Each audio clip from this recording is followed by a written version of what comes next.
He was born frail and powerless, but after being taken under the wing of the strongest double S-rank magician, he dedicated himself fully to training. Through sheer determination, he pushed himself relentlessly, his hands bruised, his body battered, yet his spirit remained unbreakable. Years later, that same boy who once couldn't even cast the simplest of spells became someone feared across the land. But even his powerful master had no idea that hidden deep within him was a dark magic capable of rattling the very foundations of the world. Everything starts in the ruins of a destroyed city, where a mysterious woman discovers a young boy named Lloyd, standing motionless, fixated on something unseen. Although it remains unclear exactly what he's staring at, the woman instinctively knows one thing for certain. If this child joins her cause, she can finally defeat the demon lord and claim victory. Setting aside her doubts, she gently embraces Lloyd, who remains completely lost in thought. Soon after, the woman brings Lloyd back to her home and immediately demonstrates her magic by conjuring fire directly from her hands. Lloyd's eyes widen in disbelief because this is something completely unimaginable for him. Despite that, the woman orders him to mimic her feat, threatening that if he can't manage it, he'll have to skip dinner. Without any guidance, knowledge, or experience, Lloyd pushes himself to try, and by nightfall, he miraculously manages to summon a small flame. Although slightly impressed, the woman insists it's nowhere near good enough, and to prove her point, she engulfs him in flames, insisting he still has a very long road ahead. The following morning, she decides to teach Lloyd water magic by showing him how to strike the ground in a specific manner. Lloyd manages it on his first try, but only succeeds in soaking the dirt beneath him, failing to meet her expectations again. Disappointed, she punishes him by drenching him completely in a pool of water. Later, she introduces him to wine magic, and as their rigorous training continues, Lloyd masters ice magic within just a few short months. Eager to impress his strict master, he proudly creates a perfect ice sculpture resembling her, certain he's finally done enough to earn her approval. But again, she remains unimpressed. Believing Lloyd still doesn't grasp the vast difference in their power, she decides to give him a demonstration. Using her own magic, she animates the statue he created, causing it to grab Lloyd tightly, and then dramatically enlarges it before shattering it to pieces right in front of him. Witnessing firsthand his master's immense power, Lloyd's determination only intensifies, motivating him to continue training relentlessly. Then one evening, she overdoses on the booze and wakes up sick as a dog. Lloyd surprises her by healing her instantly, revealing that he has also learned healing magic through her instruction. Grateful, she warmly hugs him for helping her, yet quickly regains her stern composure, reminding him that he's still nowhere near her level. And without missing a beat, she commands him to immediately return to his magical training. After several more months of intense training, Lloyd's master is seen anxiously holding a mysterious grimoire. Something clearly troubles her, and when Lloyd suddenly enters the room, she's so startled that the book slips from her grasp.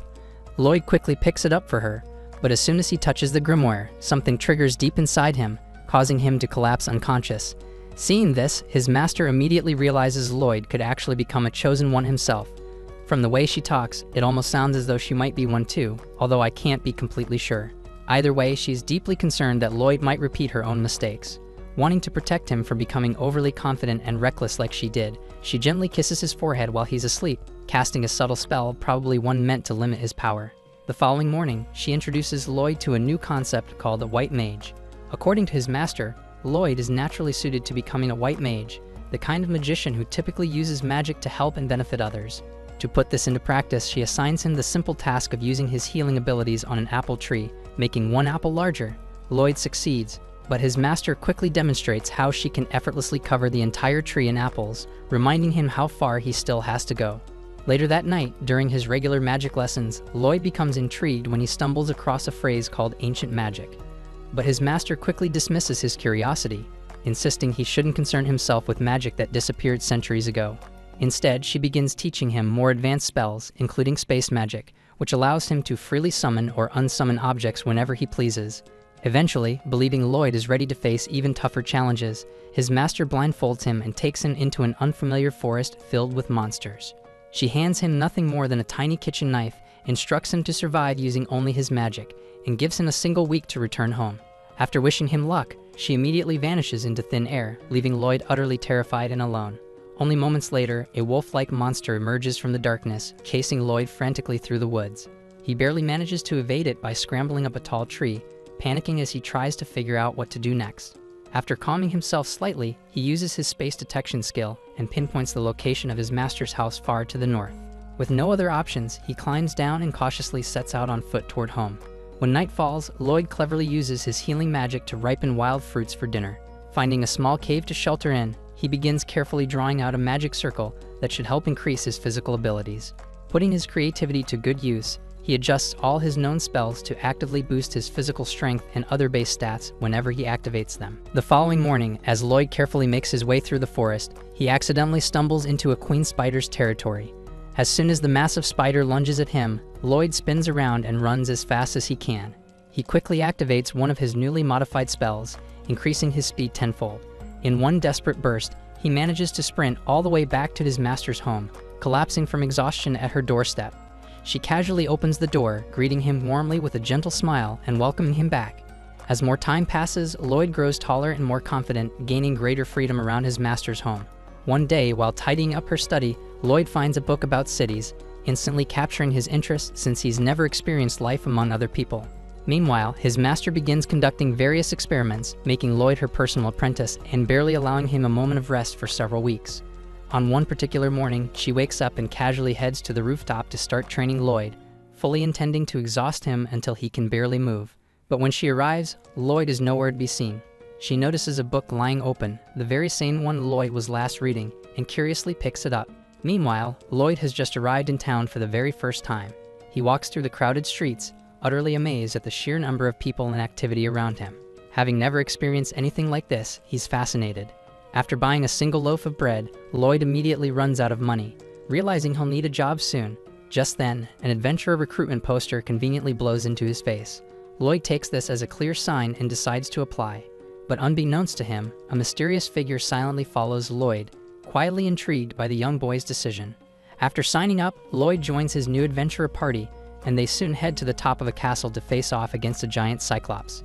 Alan, the party leader, urgently calls out to Sheena the healer, asking her to provide him with healing support, but just before Sheena can act, Lloyd discreetly casts his refined stat-boosting spell, making everyone feel stronger than ever before. And because Lloyd didn't announce his actions, no one realizes he's responsible for their newfound strength. With the magical boost, the party's archer effortlessly shoots the Cyclops directly in the eye, and their knight smoothly blocks one of its powerful strikes, utterly shocked at how easy it feels. Alan, oblivious to the sudden power-up he's received, confidently steps forward and easily finishes off the Cyclops with one decisive blow, convinced he did it purely on his own merit. But the knight quietly suspects that Lloyd might have had something to do with their sudden surge in strength. In any case, with the Cyclops finally defeated, the party returns triumphantly to town. Alan is treated like a legendary hero, since apparently no one else has ever managed to take down the Cyclops of Abatov Castle before. Naturally, the reward is huge, but when Alan pays Lloyd, he hands him a measly 5 coins, claiming it's fair because Lloyd's still just a beginner D-ranked adventurer. Lloyd quietly accepts the payment without complaint, but when Alan suggests celebrating their victory with drinks, Lloyd politely declines, mentioning he doesn't drink alcohol. This offends the party's mage, who takes Lloyd's refusal personally, but Alan brushes it off casually, saying they can always find another white mage since Lloyd didn't contribute much anyway. Lloyd overhears the comment but calmly ignores it, quietly closing the door behind him as he walks away. At the same time, back at Merlin's house, the mysterious man who had been watching Lloyd earlier finally arrives. Merlin immediately asks if he has any news about Lloyd. The man, whose name turns out to be Willie, informs her that Lloyd successfully made it to town and joined the hero's adventurer party. Merlin breathes a sigh of relief upon hearing Lloyd is safe. She felt it was finally time for him to explore and experience life outside, and believes he'll do well as long as he avoids becoming overly confident like she was in her younger days. Willie gently asks if she's still haunted by the events from that day, and Merlin's expression darkens with guilt and regret as the painful memory returns. Back then, the Demon Lord had surprised everyone by willingly blowing himself up to seize control of the magic grimoire, something Merlin never anticipated. The resulting explosion completely wiped out an entire village, instantly killing everyone in the area, including Merlin herself. Fortunately, her party member Sybil sacrificed himself by using a forbidden ancient magic spell to revive everyone who died. Ever since, Merlin has carried immense guilt over causing Sybil's death and putting her friends in danger. Back in town, Lloyd remains with Alan's party, consistently providing subtle but powerful buffs every time the others struggle in battle. Thanks to Lloyd's secret assistance, the party maintains an impressive winning streak, performing at peak levels, though none of them recognize that Lloyd is the real reason behind their success. Later that evening, Rena sits in her room reading a book about defense strategies when Alan casually walks in, curious about what she's doing. She explains that she's been trying to understand why monsters' attacks have suddenly become easier to withstand. Alan admits he's also noticed a significant increase in his own strength recently, but he proudly attributes it to his own abilities. but Rina points out that Alan hasn't trained seriously in a while, so there's no logical reason why he should suddenly be stronger. At the same time out in the forest, a patrol of town guards finishes their usual rounds when suddenly, one of them cries out in agony. The other guard spins around to see a towering golem looming over his partner. In that terrifying moment, he realizes he's about to lose his shit life over a damn low-paying patrol job. The following day, the captain of the guard meets Alan urgently, pleading for assistance. He explains that the patrolmen from last night were brutally slaughtered by a golem, so Alan confidently agrees to help out, assuming it'll be a simple job to defeat a mere golem. Later in the day, Alan's team heads out to the crime scene. Thanks to Lloyd's tracking magic, they're able to quickly pinpoint the golem's hideout, a cave hidden behind a waterfall. With Lloyd secretly boosting everyone's abilities, defeating the golem turns out to be a simple task. However, none of them notice a hidden demon lurking nearby, quietly creating another golem out of rocks in the cave ceiling. Lloyd is the first to spot the demon and notices it's controlling the golem using a staff embedded with a magic stone. Knowing how dangerous magic stones can be, Lloyd decides to step up quickly to prevent a disaster. He casts an accuracy buff on Lulu, urgently instructing her to fire an arrow at the demon. Lulu hesitates slightly, confused because the demon is partially hidden behind a wall, but she trusts Lloyd's call and fires anyway, and somehow her shot hits its mark perfectly. Lloyd then immediately instructs their mage Mia to teleport the demon's staff into his hands, and the moment she does, he swiftly casts a sealing spell to disable its dangerous powers. Alan grows furious, annoyed that Lloyd is suddenly giving orders when he's supposed to be the leader. Determined to prove himself, Alan recklessly charges forward to deliver the finishing blow to the golem. Seeing the obvious danger, Lloyd quickly casts a speed-enhancing spell on himself, rushes ahead, and shoves Alan out of harm's way just before the golem can crush his sorry ass. Instead of gratitude, Alan lashes out angrily at Lloyd, accusing him of interfering unnecessarily. After Alan finally defeats the golem, they return to town, and Alan harshly kicks Lloyd out of the group, claiming he's tired of his attitude. He unjustly accuses Lloyd of being lazy and contributing nothing meaningful to their victories. Unfortunately, years of Merlin repeatedly insisting he was inadequate leaves Lloyd convinced that he's the problem. Accepting Alan's decision without arguing, Lloyd quietly leaves the team. Over the next few days, he searches desperately for a new party, but struggles because most groups are full and white mages aren't considered valuable. Just when Lloyd starts losing hope, a girl named Yu urgently needs a white mage. As she asks the guild receptionist for help, the attendant immediately suggests Lloyd. Yu then turns to Lloyd, urgently asks if he's currently available, and when he confirms that, she instantly grabs his hand and excitedly pulls him along, rushing out of the guild hall together. Just a bit earlier, Lloyd was roaming aimlessly through town, still miserable after being booted from Alan's group. Alan's cutting insults kept replaying in his mind, calling him a useless white mage who did nothing but hide behind his allies, whose only skill was healing, and even then Sheena could outperform him easily. When Lloyd quietly asks if that's really how Alan sees him, Alan dismisses him coldly, telling him to just get lost already. As Lloyd walks away, he overhears the girls, except Rina, loudly cheering, clearly relieved that the dead weight is finally gone. Later, Lloyd ends up at the town center, near a large fountain with a statue on top. Looking closely, he realizes it resembles his master perfectly, which deepens his sense of loneliness even more. Elsewhere, a squad of adventurers approaches a bandit hideout to begin their raid. It's an A-ranked mission, so they're moving carefully. One of them, a redhead named Clum, seems particularly unhappy about something and lacks enthusiasm. Still, they launch their surprise attack swiftly, not getting the bandits a chance to fight back. The mage in their team named Silica loudly begins chanting her spell, and one of the bandits cleverly instructs the others to wait until she's finished chanting before striking. The bandits rush forward right as Silica exhausts herself, believing they found an opening. However, Cross, the team's sharp-eyed archer, swiftly takes them all out with a single precise arrow. Their team proved perfectly balanced. Even their swordswoman and leader Yu holds her own easily. When Yu briefly loses her footing, the team's tank Dagus quickly jumps in to shield her. At the same time, Clum boosts Dagus's physical abilities with her magic, helping him effortlessly overwhelm the bandits. The bandit leader, realizing they're hopelessly outmatched, tries to sneak away, only to be cornered by Yu, who orders him to surrender quietly. Confused and desperate, the boss demands to know who the hell she is and why they randomly attacked. But as he yells, he suddenly notices the shiny golden badge around her neck, marking her as an S-ranked adventurer. In fact, the entire party wears the same rank, making him realize he's definitely messed with the wrong crew. The boss bandit has one final ace up his sleeve, confident that even these S-ranked adventurers won't stand a chance against what's about to show up. He grips his staff tight, casting a summoning spell that causes a giant golem to burst out of the ground. Facing something like this, magic becomes useless, instantly leaving Clum and Silica unable to help. Cross, their skilled archer, quickly realizes even his arrows won't scratch the monster, leaving only Yu and Dagas able to stand against it. Yu, as their fearless leader, takes charge without hesitation, sprinting forward and slamming her sword against the golem with all her might, but the monster shrugs it off effortlessly, barely even scratched. Clum, the white mage, still distracted by something, doesn't even hear when Yu desperately calls for her help. Finally, frustrated and worried, Yu shouts Clum's name loud enough to snap her back into reality. Clum, flustered but realizing the situation, quickly casts a strength enhancement spell, boosting Yu's power significantly. With renewed energy and at least 5 times her normal strength, Yu slices through the massive golem, ending the fight instantly. After finishing the job and capturing all the bandits, including their defeated boss, Yu gently approaches Clum, concerned about her earlier distraction. Clum softly apologizes, visibly upset, saying she no longer feels like she deserves to call herself an adventurer. Yu's eyes soften as she understands Clum's struggle. Realizing it's connected to her sister Sylvie, she kindly asks Clum how Sylvie has been doing lately. But before Clum can respond,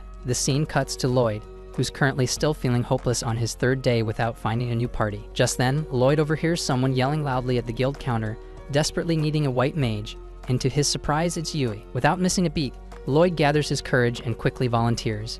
Yu doesn't even pause to ask about his qualifications, immediately grabbing Lloyd's hand and practically dragging him back to their team's base. There she proudly introduces Lloyd to the confused group, enthusiastically welcoming him without even officially confirming if he wants to join. Her teammates aren't surprised.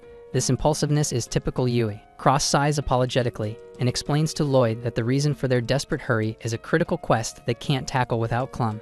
However, the whole team quietly doubts Lloyd can truly fill Clum's shoes, and Lloyd himself feels the intense pressure, especially now that he's learned he's standing among an elite S-ranked adventurer party. Even though Lloyd had already given up on himself, Yu wasn't about to let him go, practically begging him to show off some of his magic. Lloyd figured he'd just embarrass himself again, but reluctantly agreed anyway. Without making a big deal out of it, he casually summoned his staff using storage magic, but just that simple move made the entire team realize this guy might actually have some serious talent. Then effortlessly, and without even chanting a single word, Lloyd layered a bunch of enhancement spells onto everyone. At first, nobody really felt different, but when Yu gave her sword a casual swing, it sliced straight through a tree like it was made of paper, leaving them all speechless. Seeing their stunned faces, Lloyd quickly explained that he'd stacked multiple physical enhancements to significantly boost their strength because he figured a single spell wouldn't impress high-level adventurers like them. It was clear now that Clum's magic didn't even come close to Lloyd's skill level, but Lloyd himself still had zero clue just how ridiculously powerful he actually was. Lloyd nervously continues, explaining he deliberately used 5 separate enhancement spells at once, assuming that if he used only one simple spell,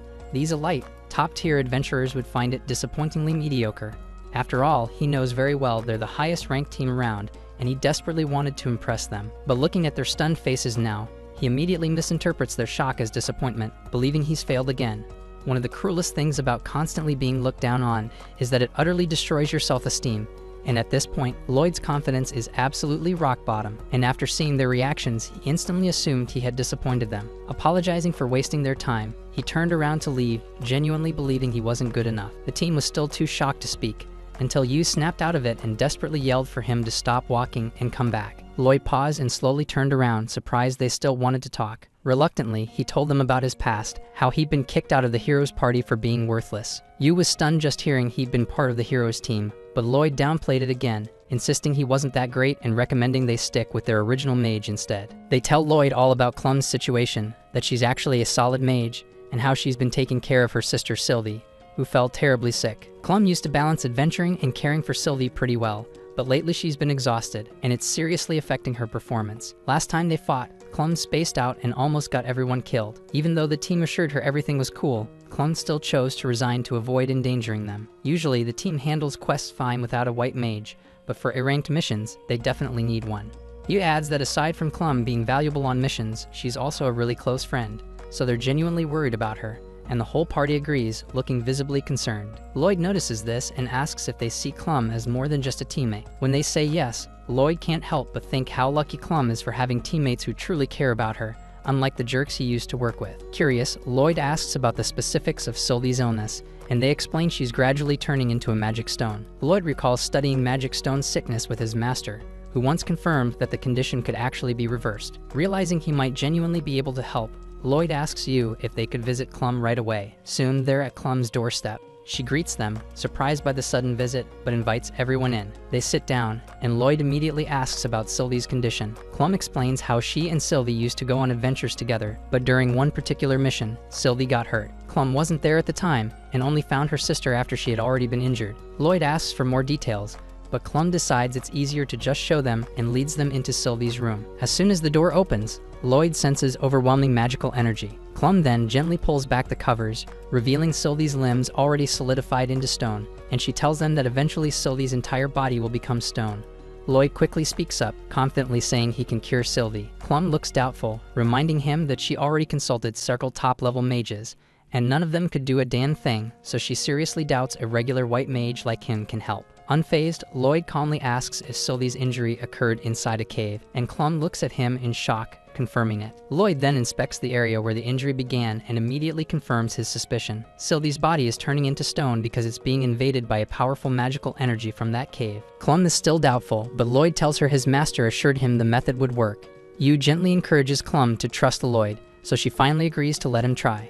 Lloyd takes a deep breath, pulls out his staff, and casts a powerful spell, feeling noticeably drained by the effort. He explains that he's cast a spell specifically designed to suppress the excess magical energy overwhelming Sylvie's body. By controlling the overflow, he can then heal her directly. Right after, he activates a second healing spell, and Clum stares at him in astonishment, pointing out that the magic he's using definitely isn't ordinary. Lloyd reluctantly admits it's a special kind of healing magic that drains more of his strength, but still insists it's nothing particularly special and keeps going. Yu turns to Clum, asking her opinion on Lloyd's power. Clum can't deny that the magic Lloyd is performing goes way beyond the ordinary. She's amazed he can cast two complex spells simultaneously and still manage to maintain his focus and strength. Just then, Yu excitedly points out that Sylvie's body is slowly returning to normal. Overwhelmed by joy, Clum rushes over, holding Sylvie's hand tightly as the stone gradually disappears. Everyone watches in awe, relieved and elated at the incredible recovery. Clum is deeply grateful but confesses she can't rejoin the team, explaining that once Sylvie fully recovers, they're planning to resume adventuring together as sisters, and she promises they'll celebrate properly later to thank everyone. Clum warmly assures Lloyd that the team is in good hands with him around, but Lloyd quickly says he hasn't actually joined the party yet, leaving Clum stunned by his lingering self-doubt. That evening, the party gathers for dinner, and Yui enthusiastically recounts Lloyd's amazing performance and how he miraculously saved Sylvie. Despite Yu's sincere compliments, Lloyd still shrugs it off, convinced it wasn't a big deal. Yu finally tells him to stop downplaying his achievements, reminding him how incredible he was back there. Still, Lloyd can't shake the feeling of disappointment and quietly apologizes for not convincing Clum to return to their party. But the teen reassures him that's not a priority right now because tonight they just want to celebrate together. As they begin talking excitedly about the future, Lloyd reflects on the harsh treatment he received from the hero's party compared to the genuine kindness he's feeling now. Feeling genuinely valued for once, he finally gathers his courage and asks if he can officially join their party. The team is momentarily stunned, since Lloyd previously seemed hesitant, but they quickly break into smiles, admitting they've wanted him on the team since the start. And with mutual enthusiasm, Lloyd officially becomes part of the group. Afterward, they throw a celebratory dinner for Lloyd, encouraging him to eat to his heart's content since they're covering the entire bill. Lloyd eagerly dives into the food as if he's never eaten anything decent before, thoroughly entertaining his newfound companions. They tease him a bit, asking if he's truly that hungry, but Lloyd enthusiastically replies that the food in this city is unbelievably tasty. This catches everyone off guard again, since local cooking has a pretty normal reputation. However, Lloyd insists that compared to what he grew up eating, even these average dishes seem amazingly delicious. Intrigued, Ewan now wants to know about Lloyd's upbringing, so Lloyd shares that he grew up with his mentor, who mostly cooked whatever grew in her backyard. She'd sometimes pick random wild fungi, and other times she'd just roast meat from creatures she hunted, handing it to him without adding any spices. Lloyd says that thanks to those meals, he taught himself how to cook, but even his best recipes never tasted as amazing as tonight's dinner. At this point, Yu completely loses interest in food and grows increasingly fascinated by whoever trained Lloyd in magic. She eagerly asks Lloyd to reveal more about his mentor, and the rest of the group jumps in equally interested. Silica wonders if his mentor is also a white mage, and Lloyd says she's actually more of a battle-focused mage, since there'd often be random explosions whenever she practiced alone. Silica finds it incredible that someone who wasn't even a white mage managed to train Lloyd this perfectly, and he wholeheartedly agrees that Merlin's skills are unmatched. Silica enthusiastically says she'd gladly train under his mentor for a bit, but Lloyd cuts her off immediately, warning her that she'll absolutely regret those words if she ever finds out the reality. After chatting a bit more about Merlin, the party moves on to plan their next quest, and Yu asks Dagus to brief Lloyd about their upcoming assignment because she's horrible at explaining things clearly. Dagus tells Lloyd that their objective is taking out monsters that keep ruining nearby farmland, and Silica adds that different kinds of monsters have strangely grouped together into one big swarm. Lloyd is hearing something like this for the very first time, and Dagus acknowledges that it's unprecedented even for them, but insists that they should prepare accordingly. Out of nowhere, Cross comments that since they're facing so many opponents at once, he and Yu will have a rough time because fighters specialized in melee combat aren't suited for large mobs. Yu nods in agreement, saying they'll have to rely heavily on Silica this round since she can cast spells that hit multiple targets, but even Silica's worried because spells covering large areas tend to drain mana rapidly. Yu then turns to Lloyd and asks if he knows offensive magic, and he responds that he can perform beginner-level spells, though their effects aren't all that unique. Dagus then shifts focus to discussing their battle plan, saying he and Yu will lure the creatures into one spot so Silica can blast them simultaneously. Cross will defend Silica and Lloyd, whose main roles will be healing and support. Once they're done, everyone returns to the inn for some rest, but Lloyd starts heading off in a different direction. Dagus quickly stops him, asking him where he's wandering off to, and Lloyd awkwardly explains that he's too poor to afford a room at the inn. Without hesitating, Dagus tosses him a pouch that contains more money than Lloyd has probably seen in his whole life combined. Lloyd gets extremely embarrassed, protesting that he absolutely can't accept it, but Dagus calmly insists it's not charity, since he's planning to deduct that amount from his pay anyway. Lloyd can't say no now, so he gratefully accepts, promising Dagus he'll do everything possible to earn back every coin. The following day, everyone assembles outside the inn, and Yu is the last to show up. She glances around and asks why no one has their bags, and they're all quick to tell her that Lloyd stored their luggage with his magical inventory, meaning they don't have to bother carrying anything. Yu immediately jumps on the chance as well, and Lloyd swiftly stores her belongings in his magical inventory. Yu and Silica begin showering him with praise for this incredible skill, but Lloyd humbly tells them he's happy to teach everyone how it's done. They're all stunned because none of them have seen anyone else besides Lloyd use this kind of magic, but he assures them it's quite simple to master, even though expanding its storage space will take some effort. After that, they set out on their quest, and along the way, Lloyd learns firsthand just how important it is to keep the mood light on these lengthy adventures. They reach their planned camping spot much earlier than expected since nobody had to drag around their heavy gear. Once there, Lloyd retrieves everything from his inventory, allowing the group to quickly pitch their tents. Now that the tents are ready, Yu decides she wants to jump in the nearby river and mess around, but Dagus immediately reprimands her, reminding her that they still need to gather firewood and food first. Lloyd happily offers to handle firewood duty, and Yu excitedly thanks him for making their lives easier.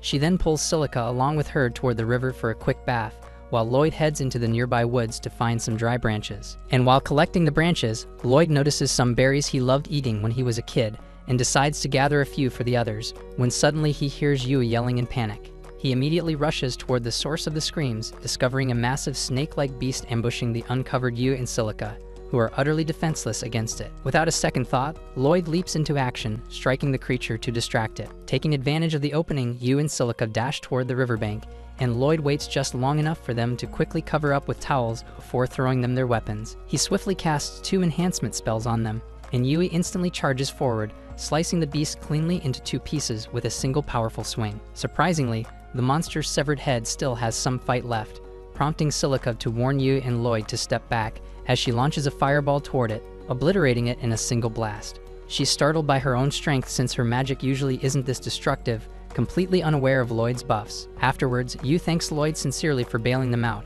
and casually asks him to store her sword away again, when out of nowhere her towel slips, giving Lloyd an unexpected view of her hidden secrets. Both of them immediately freak out, resulting in Lloyd getting slapped across the face, despite it totally not being his fault. Anyway, after they return to camp, Lloyd decides to show the group how to use the magical storage skill. He instructs everyone to imagine opening a space between their palms, but nobody has a clue what he's talking about. With Silica's encouragement, they try anyway, but instead they just end up awkwardly doing Naruto's Rasengan training. Lloyd feels embarrassed and starts worrying he's a terrible instructor because they aren't getting it, when suddenly Silica whispers storage and instantly manages to create a magical space. At that moment, everyone finally understands that unlike Lloyd, they can't perform spells silently, but as long as they say an incantation, they might figure it out eventually. After practicing for a bit, Silica successfully stores her staff, while everyone else struggles hopelessly. At night, while the others are asleep, Lloyd and Yu take the first watch shift together. Yu quietly moves over and sits next to Lloyd, telling him how grateful she is that he joined their team. Lloyd modestly responds that since he didn't have a job anyway, he's the one who should thank her, Then recalling how fiercely determined Yui seemed to be about completing this specific mission for their client, he asks if there's a particular reason she's so passionate about finishing this quest. Yui explains that when she was young, her hometown was attacked by creatures, and she ended up as the only one left alive. So when she heard about this particular quest, she immediately jumped at the chance because she wanted to protect others from going through what she experienced.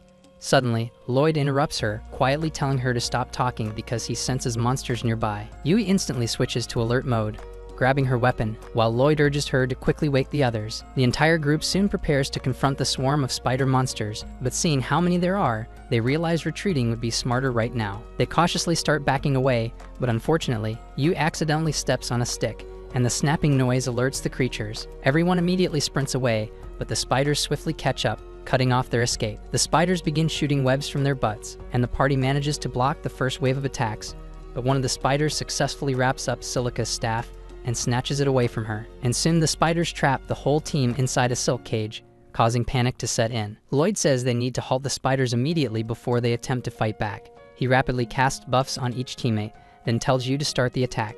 She jumps into action, slicing through the web cage, allowing Cross to retrieve Silica's staff. At the same moment, Yu charges at a spider, deflecting its sticky spray and swiftly slicing off its legs. Then she skillfully surfs on another spider's web stream to close the gap toward the second spider, cleanly severing its legs as well.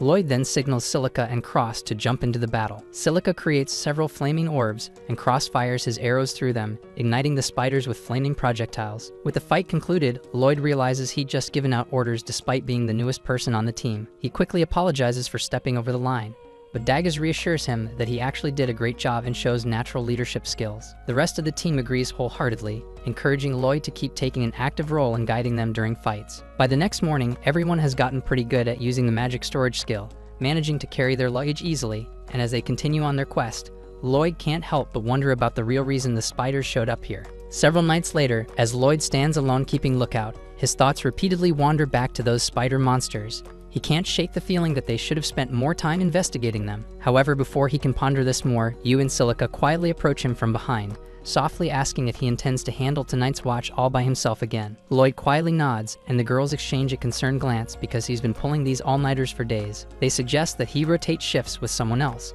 but Lloyd insists he's okay, saying he'd rather everyone else conserve their energy in case a fight breaks out. Yu opens her mouth about to lecture him, but Silica quickly steps in, gently asking Yu to respect Lloyd's choice. Still, she softly tells Lloyd to speak up if things start getting overwhelming. At the same time, from their tent, Cross and Daggis quietly watch the scene, uneasy about Lloyd's stubborn determination to shoulder the burden alone. The next morning, they continue their journey, and during a brief rest, Lloyd quietly activates a detection spell to scout for nearby monsters. He's relieved when he senses nothing, but suddenly Yu rushes over, asking what he's up to. Lloyd explains about his scouting magic, a spell that lets him detect monsters and other potential dangers in the area. Yu looks genuinely surprised, admitting it's the first she's ever heard of such a spell. Lloyd modestly downplays it, mentioning that its range isn't that impressive, but at least it gives them some kind of early warning. Yu grows even more worried now, realizing Lloyd is still taking on the full responsibility of protecting their surroundings, but he assures her again that he's fine and doesn't need any help. At night, Lloyd once again keeps watch on his own. Nearby, Yu sighs, murmuring that it feels like Lloyd doesn't trust them at all, even though they're supposed to be friends now. Silica gently reminds her that everyone has their own pace in warming up to people. She suspects Lloyd might have some past trauma that makes it hard for him to rely on others. She also guesses that Lloyd can't see how incredibly talented he really is, which pushes him to overcompensate by working too hard. Yu grows curious about Lloyd's past, but Silica reassures her softly, saying he'll open up to them when he's ready. At the same time, Daggis quietly approaches Lloyd, asking if he can lend him a hand with something. Cross offers to take Lloyd's place on watch for now, and Lloyd agrees. Following Daggis to the edge of camp, Lloyd watches as Daggis skillfully sets up a tripwire alarm that'll warn them if any monsters get too close. Lloyd is genuinely impressed by the setup, and Daggis smiles warmly, reassuring him that this alarm will handle the scouting duty, so he can finally get some bedtime. Lloyd quickly brushes off Daggis' suggestion, insisting there's no need and confidently claiming he can do a better job than the alarm. Daggis suddenly turns serious, confronting Lloyd directly, asking if he truly trusts the party. Lloyd hesitantly assures him that he does trust them, but Daggis firmly points out that his actions tell a completely different story. Lloyd is instantly hit by flashbacks of Merlin and his former team leader,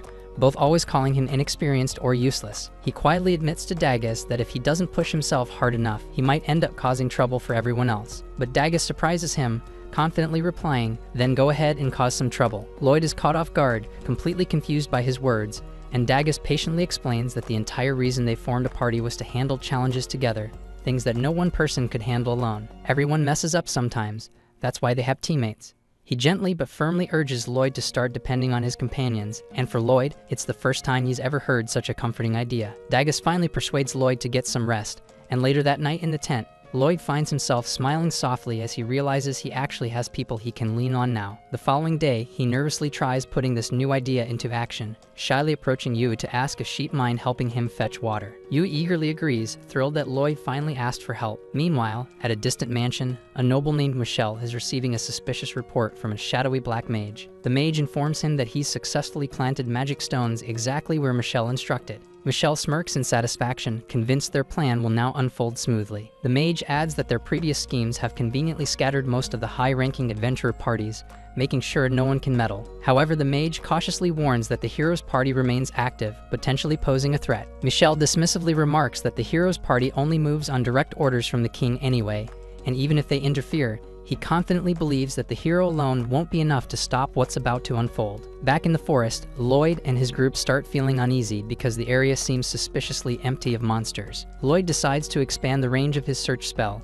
quickly detecting a large cluster of monsters about 10 kilometers ahead. Cross comments that the monsters must be dangerously close to the farms they're supposed to protect, but before Lloyd can elaborate further, Yu interrupts in disbelief, asking Lloyd if he's seriously able to detect monsters 10 kilometers away. Lloyd casually confirms it, causing Yu to lose her mind because just the other day he told her his range was limited. Lloyd defensively argues that 10 kilometers really isn't that far, making Yu practically scream at him in frustration, but the other party members hurriedly calm her down, reminding her to stay focused on the real problem they're facing right now. They sprint urgently toward the source of the monsters, only to find the creatures already invading the farmlands they were supposed to protect. Everyone freezes momentarily, stunned by the sheer size of the massive wolf pack.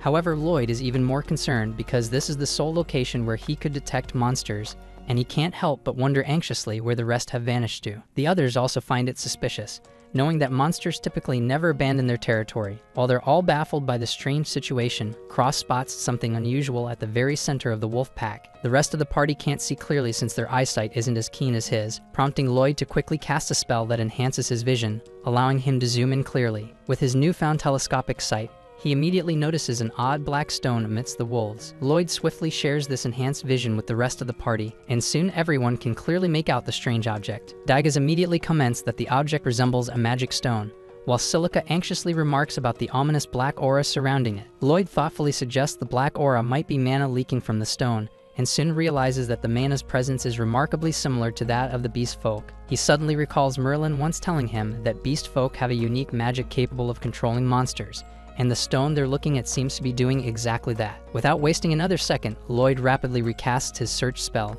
and this time he senses another enormous wave of monsters quickly closing in on their position. He now fully understands that this mysterious magic stone is the root cause of their current crisis, though the motive behind this strange attack still remains unclear. The other party members start to panic, thinking their best bet might be to retreat, but Yu firmly refuses, arguing passionately that if they flee, the monsters will ruin the crops and the villagers will lose everything. Dagus reluctantly agrees with her, recognizing that escaping safely in such chaos would be nearly impossible anyway. Silica, however, openly doubts their odds of winning such an overwhelming battle. Just then, Lloyd boldly steps forward, confidently declaring that they should fight and promising they can succeed if they follow his plan. He decisively states that their primary goal must be to eliminate the magic stone first. He turns to Cross and urgently asks if he can hit the stone with an arrow from their current distance. Cross hesitates, unsure if he can actually shatter the stone from so far away, but Lloyd quickly reassures him that it's enough as long as he lands the shot. Cross takes careful aim, and Lloyd swiftly applies 3 powerful enchantments simultaneously to Cross. Empowered by these spells, Cross's arrow effortlessly smashes the magic stone to pieces. Astonished, Cross asks Lloyd how he managed such an incredible feat, and Lloyd casually explains that he simply enchanted him, the bow and the arrow at once, calling it standard procedure. The others, however, stare at him in stunned disbelief, knowing perfectly well that ordinary white mages could never enchant multiple targets simultaneously like Lloyd just did. Right then, they notice the wolves beginning to tear into each other. With the magic stone shattered, their original savage instincts return. Lloyd had anticipated this outcome and notes with relief that the first stage of his plan has worked. However, he grimly acknowledges that the massive horde approaching them is still advancing relentlessly. Within moments, the monster horde bursts forth from the forest, heading straight for them, Silica bravely steps ahead of the party to confront the incoming onslaught alone. The creatures rapidly close in, getting dangerously close, but Lloyd patiently waits, holding his breath until the very last second before urgently signaling Silica to unleash her attack. In an instant, she conjures a blazing tornado of fire, incinerating every monster caught in its path. The party is momentarily stunned, as none of them have ever witnessed Silica wielding such devastating power before. Lloyd urgently instructs Silica to continue bombarding the enemy with alternating wind and fire spells, then quickly turns his attention toward Cross. Thanks to Silica's fiery assault, thick clouds of smoke now obscure the battlefield, blinding the aerial monsters, but also concealing them from view. Lloyd swiftly establishes a telepathic link with Cross, synchronizing their senses, and precisely communicates the position of each flying enemy through his heightened search ability. With Lloyd guiding his aim, Cross flawlessly shoots down every single airborne threat without missing once. Lloyd immediately races back to Silica, eager to initiate the final stage of his strategy. But as he reaches her, she anxiously admits that her mana is entirely depleted. Unfazed, Lloyd calmly transforms himself into a living mana reservoir, effortlessly transferring his energy into her. He collapses suddenly, having given her too much mana too quickly, but manages a weary smile, reassuring Silica not to worry about him and urging her to cast one final spell to create rain. Following his advice, Silica gathers the mana he provided and casts her rain spell. A heavy downpour swiftly extinguishes the raging forest fire, effectively preventing it from spreading beyond control. However, the spell drains every last drop of her strength, and Silica collapses as well, and Dagus swiftly moves to catch her. Yu then praises Silica's heroic effort, promising that she and Dagus will handle the remaining stragglers. While the two rush off to finish off any lingering monsters, Lloyd and Silica gratefully take a momentary break. But soon after, Lloyd suddenly sinks to the ground again, frustrated at his own exhaustion. He mutters under his breath that he needs to push himself even harder because it's unacceptable to feel this drained after such minimal effort. A short while later, Yu and the others successfully eliminate the remaining threats. Yet as they regroup around Lloyd, he urgently insists they can't rest yet. He feels a dreadful premonition in his gut and warns the party they must immediately hurry to the nearby city. Lloyd's instincts scream at him that the real target all along has been the city of Ishtar, and this attack was merely a diversion. Everyone's standing there looking totally dumbfounded, and Lloyd just casually pulls out a crate full of mana potions from his storage dimension. He gulps one down and explains that this entire mission was actually a trap meant to lure powerful adventurers away from Ishtar, making the city easier to attack. Cross sneers at the idea, saying Ishtar still has the Heroes Party and the whole Night Order guarding it, so it's hardly defenseless. However, Dagus admits Lloyd's logic does make sense, so Yu chooses it's smarter to be cautious, announces they're heading back right away. Lloyd then finishes gulping down his potion, casually buffs the whole party, and tells Yu they need to get going immediately. Without another word, he sprints off toward the city, leaving everyone dumbfounded at how ridiculously fast he's moving. As Yu rushes to catch up, she realizes she's suddenly faster than freaking Isho speed.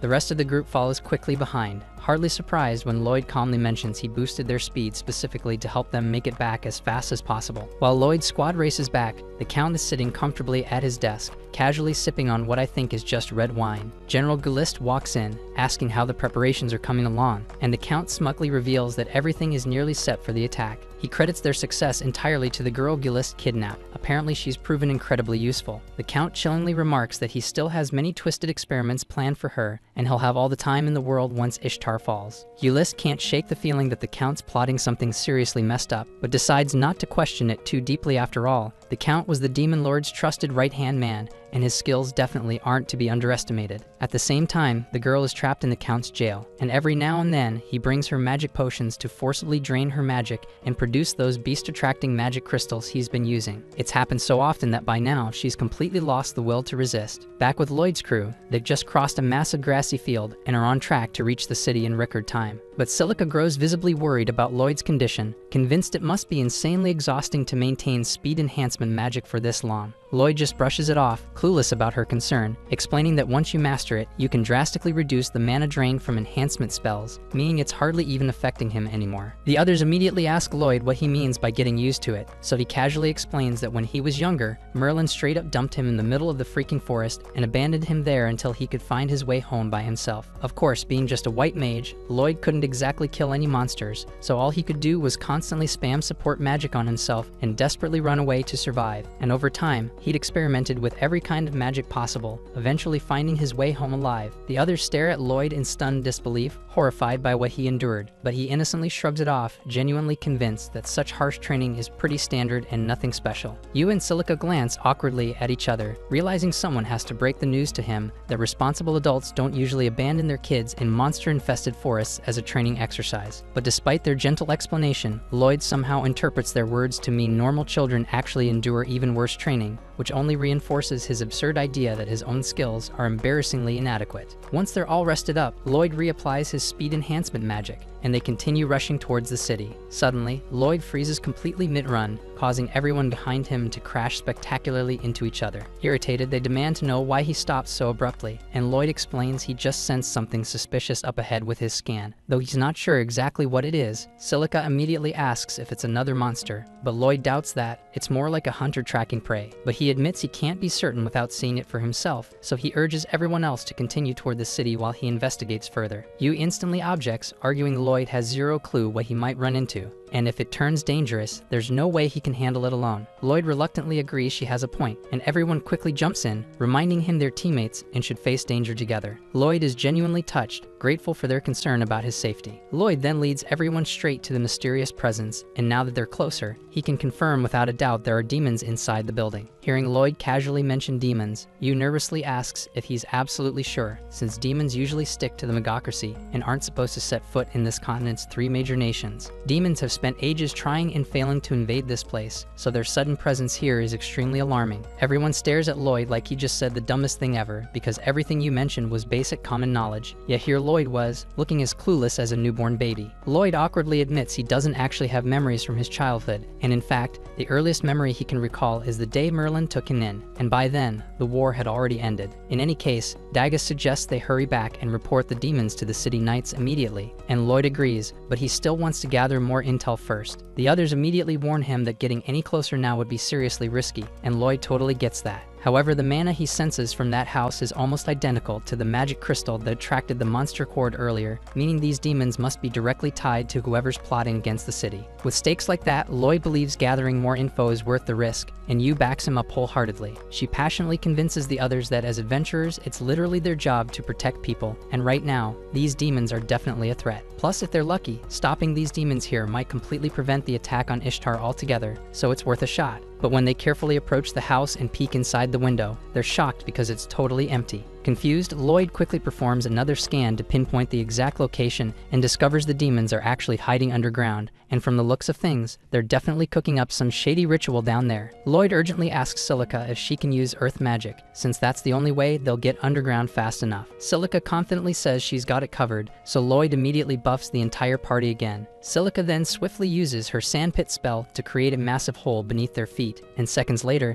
they crash right on top of the demons in the middle of a ritual they weren't supposed to see. The demons are completely stunned, angrily demanding to know who these intruders are, but Yu calmly holds her sword to one demon's face, threatening to end him unless he spills exactly what they're plotting. But before he can even speak, another demon jumps in, launching rocks at Yu using earth magic, forcing her to shift focus just long enough for the first demon to make a run for it. As he darts past his savior, Cross quickly puts a bullet through another demon's chest, causing the fleeing coward to bolt through the doorway, shamelessly abandoning his comrades. He locks the door behind him, hoping that'll stop Yu from chasing. Then the remaining demons stupidly try sneaking up on Yu while she's distracted at the locked door. Cross, however, steps in effortlessly, shooting both in their thighs and leaving them easy pickings for Yu to slice apart. With the immediate threats neutralized, the group regroups quickly to hunt down the escaping demon. Behind the door, that demon frantically wraps the kidnapped girl up in a cocoon using magic, desperately hoping to transport her away unnoticed. However, seconds later, Yu and the others burst through the door, forcing him to immediately bolt upstairs. The party chases after him, but seeing that he's gaining distance, Lloyd orders Yu to sprint ahead and cut off his escape route. He instructs Silica and Dagus to flank from both sides, neatly boxing him in.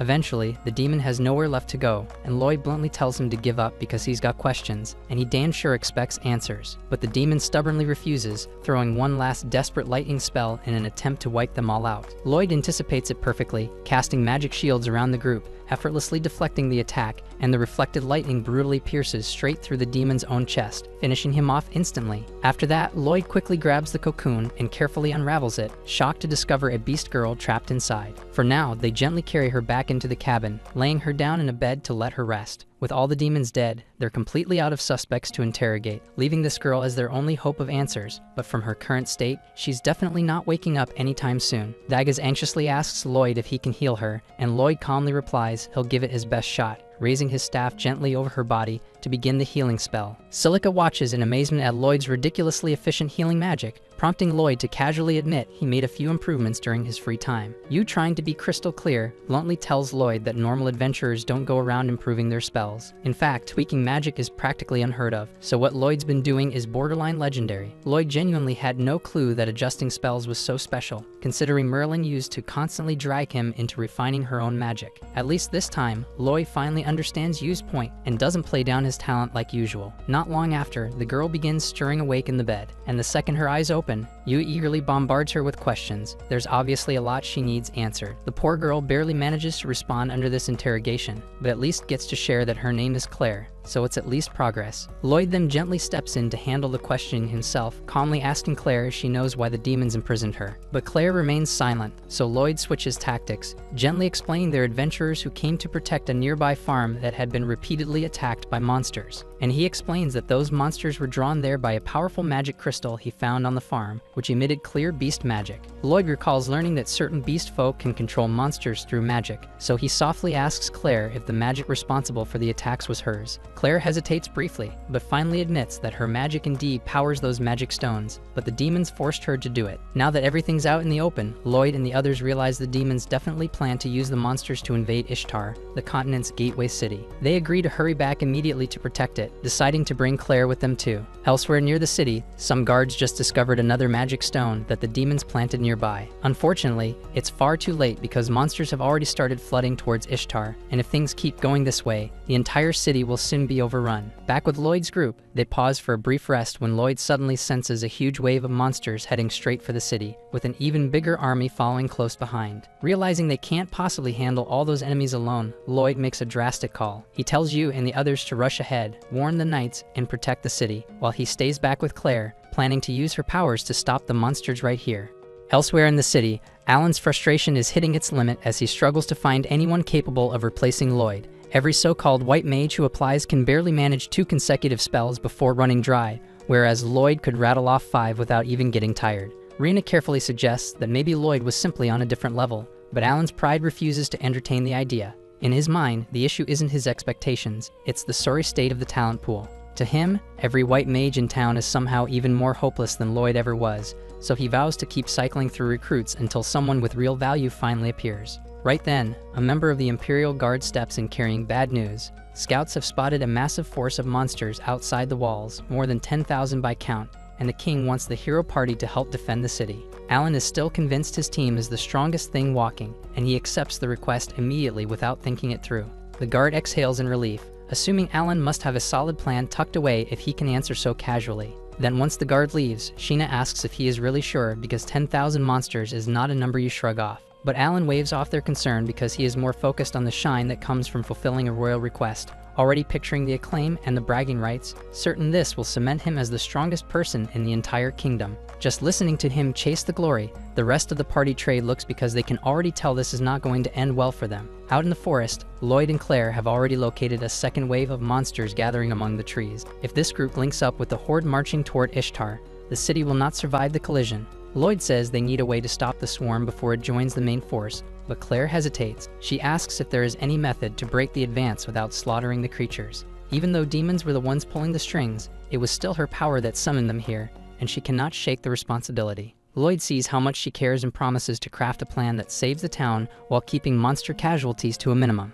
To make it work, he is going to need her help, so he asks if she can channel her magic to send the creatures back to their natural habitats across the region. Claire says it can be done, but with that many creatures packed into one spot, she is not confident she can manage it. Lloyd asks if the outcome would change if he boosts her with his support magic, and Claire admits she is unsure, yet she is willing to try. She starts the spell to speak to the monsters, opening the channel, but before the magic can take hold, something in the woods cuts across it. Until they track down whatever is causing that disturbance, she will not be able to push the spell any further. Back at the guild, Alan summons every adventurer still inside the city, then soars as soon as he sizes up the room. Sheena explains that all A rank and higher parties were dispatched on missions already, so what they have on hand is B rank and below. It is not ideal, but she tells him to quit talking down to the people who actually showed up. Alan keeps treating the B ranks like expendable pieces on a board, and the room starts to boil. But before it turns into a brawl, the branch manager strides in and orders everyone to cool it. They are here to fight the monster horde, not each other, and there is no time to waste on ego. Alan agrees to drop the disrespect and pivots to strategy. He then announces that all mages should open the battle with their heaviest attack spells and erase 10 enemies each on the first volley. While those mages recharge their mana, Alan and the rest of the fighters will rush the line to buy time, and they will keep looping that pattern until the field is clear. On paper it sounds workable, but the adventurers push back immediately. They do not have that kind of firepower. At best, their strongest cast might down a single monster, so asking for 10 per person is pure fantasy. Alan starts calling the room incompetent, but Mia cuts in and says she could not meet that target either. Alan demands an explanation, so she says that a while back her spell potency fell off a cliff, and ever since then her magic has been less efficient across the board. It is not only her, Sheena, Lulu, and Rena have all felt a sharp drop in output, and every one of those issues began the day after Lloyd walked away from the group. Alan unloads on the room, claiming everyone has been faking their skill levels, but Rena fires back that nobody lied to him, not once. In fact, the very same drop in performance should be hitting him too. If he had even half-heartedly kept up his training, he would have noticed he has gotten weaker by now, but he has been too busy soaking in the spotlight of being the hero. She says it plainly so everyone can hear it. He does not deserve the title, and with a whole crowd of low-rank adventurers watching, Alan burns with embarrassment and tries to prove himself by throwing a full power punch at Rena, but she stops it with one palm like it is nothing. The entire guild saw the action, so Alan's image is toast, especially after he spent the last 30 minutes calling everyone helpless. He bolts from the hall red-faced, and the adventurers are left whispering about how someone like him ever got labeled a hero in the first place. They understand they cannot rely on him to save the day, so talk turns grim, the monsters will not wait long to strike, and people begin wondering if abandoning the city is their only option. But Rena steps in before panic takes over. She tells everyone to breathe and says she will stay and she will fight, and her confidence steadies the room, but even so, she admits the situation is ugly. First thing, she asks whether anyone has seen a man named Lloyd recently. And while Rena is searching for him, Lloyd is still deep in the forest with Claire. Together they uncover a magic crystal hidden under the canopy. It is the same kind of device Lloyd has encountered before, and the foul energy pouring off it is almost certainly what is jamming Claire's spell. So unless they destroy this thing, she will not be able to reassert control over the monsters. And the bad news is that there are likely a dozen or more of these crystals seeded throughout the woods, and tracking each one down will be a nightmare. Lloyd agrees that sweeping the entire forest would take forever, so he asks Claire whether she can home in on the crystals since they are piggybacking on her power. Claire says she can feel the signature if she is within a reasonable distance, but the forest is vast, the signal range is short, and that makes pinpointing their locations effectively impossible without getting close first. Lloyd says that will not be a problem since he already has the perfect approach in mind. Before Claire can even get a question out, he lays sensory sharing and enhancement on her, widening her range until every magic crystal in the forest lights up to her senses, with their exact positions streaming straight into Lloyd's mind like a living map. He follows by casting invisibility on the both of them so they can slip through the woods without drawing a single glance from the monsters. And Claire is left speechless because he did all of that without even breaking a sweat. Working under that veil, they ghost past the horde, and Claire begins purging the dark enchantment and neutralizing the crystals one after another. Back at the city walls, the adventurers have assembled and are bracing for the fight.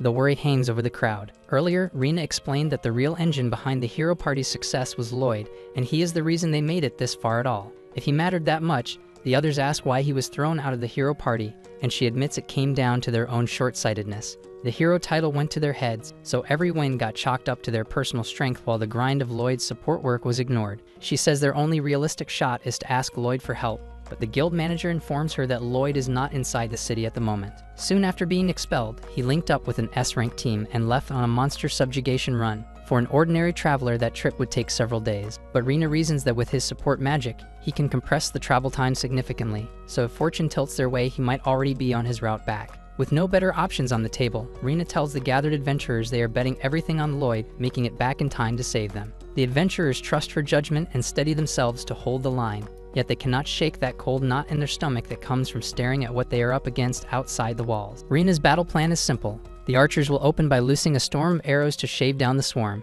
And when the monsters funnel into the freshly dug trenches, the shield line locks shoulder to shoulder to hold them back while the mage squad unleashes everything they have. Keeping that tempo will be rough, no coffee breaks here, but running this pattern should let them hold the line until Lloyd and his crew make it back. Later that night, Yui and the others close in on Ishtar, and thankfully Lloyd's speed enchant is still ticking, so after a quick breather and a stretch they can keep running without burning out. At the same time, Lloyd and Claire track down the final magic stone hidden deep in the trees, and once they neutralize it, the monsters finally revert to normal behavior. Bad luck on the local roster though, because this patch is crawling with high wolves and blood panthers, and those two species have an old grudge, so the instant they snap back they start tearing into each other. In the chaos, one beast slams into Claire, the sudden jolt strips away the invisibility Lloyd cast on her, and a dozen feral eyes swivel to her spot. She freezes hard, blanking on the fact that her gift lets her command monsters, and she is a heartbeat away from becoming lunch. But Lloyd cuts in and yanks all their focus to himself, pulling the pack away and bailing her out.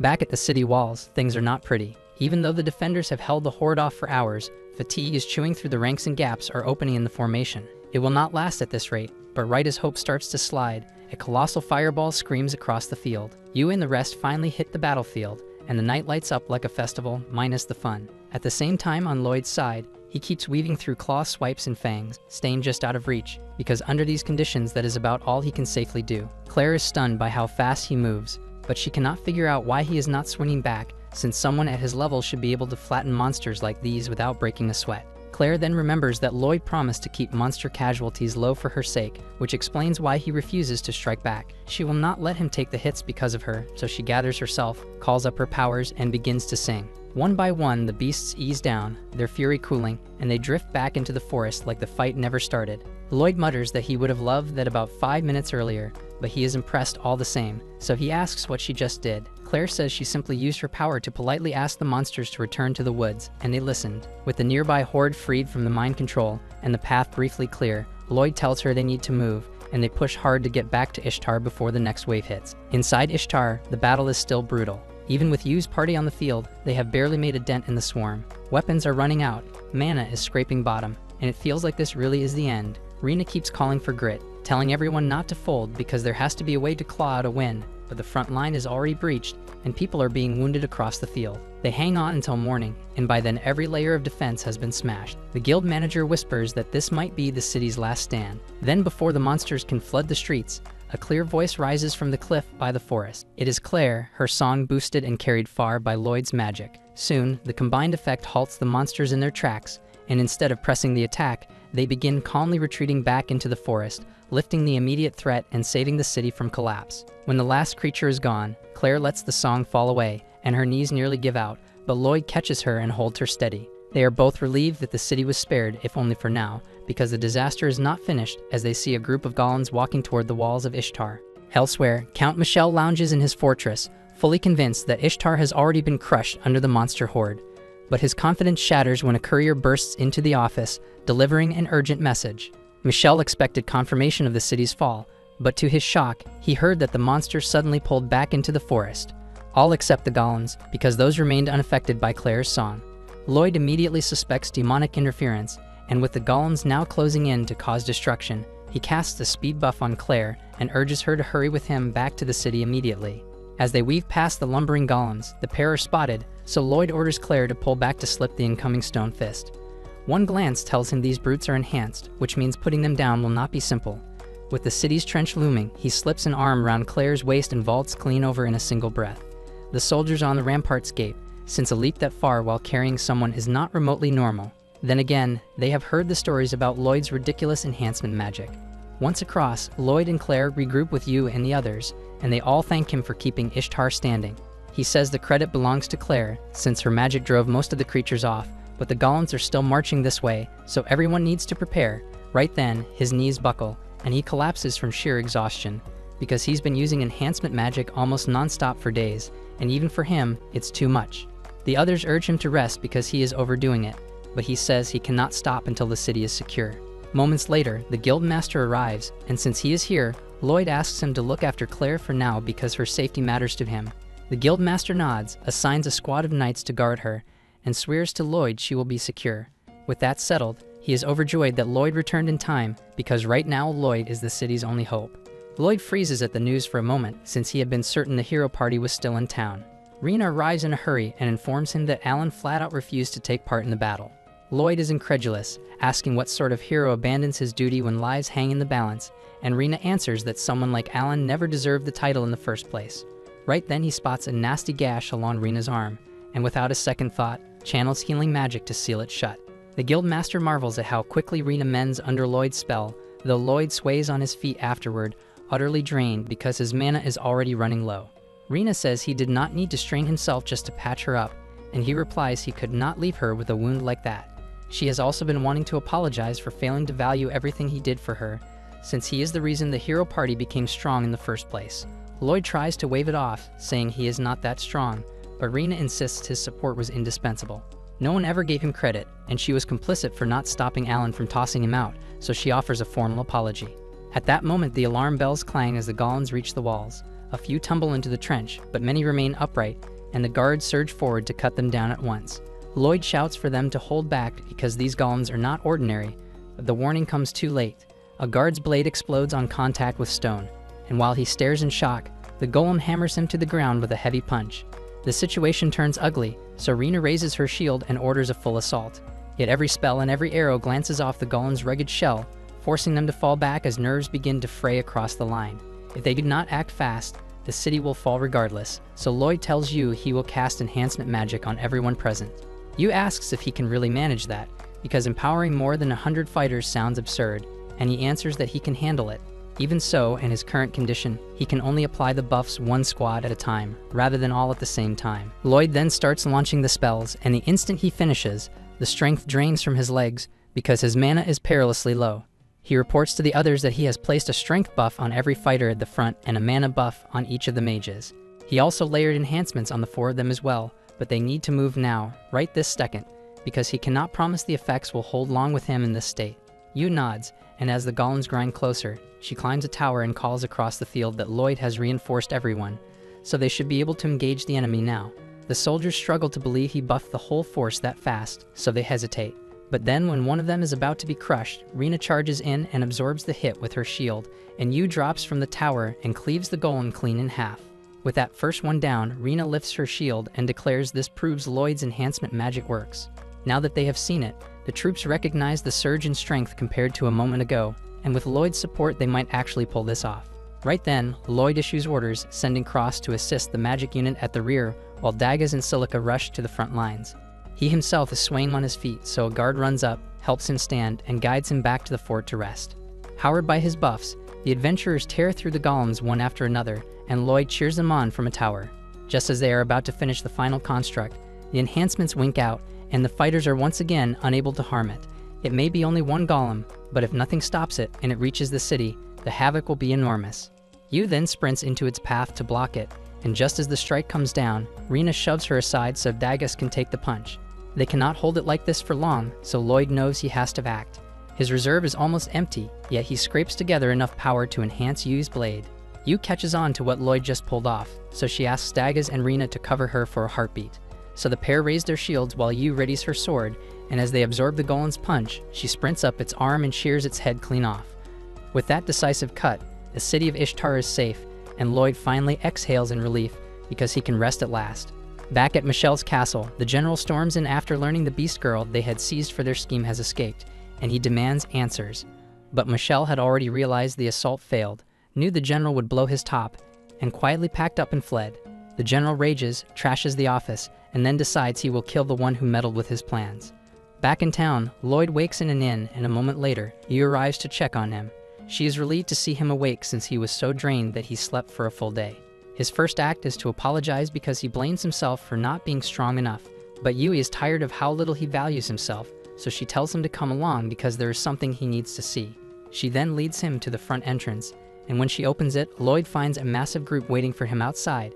He panics and shuts the door because he has never had such a large crowd chant his name before. Yu explains they are here to express their gratitude to their savior, and that it is disrespectful to shut a door in their faces, so he should go out and welcome them correctly. But by the time she opens it again, Lloyd has already leaped out a window and is circling the block to avoid the crowd. Elsewhere at Merlin's home, Willie drops by to visit. Just as he reaches for the handle, a huge explosion erupts. Merlin steps out and Willie tells her that blasting the doorway is no way to welcome a guest, but she says she mistook him for an intruder. Willie does not mind since he was not hit, and Merlin is still impressed that he always manages to slip through her spells without a scratch. Then when Willie steps inside, he spots Thor and Lily, who fought alongside him and Merlin in their hero days, and it has been ages since the whole group gathered like this.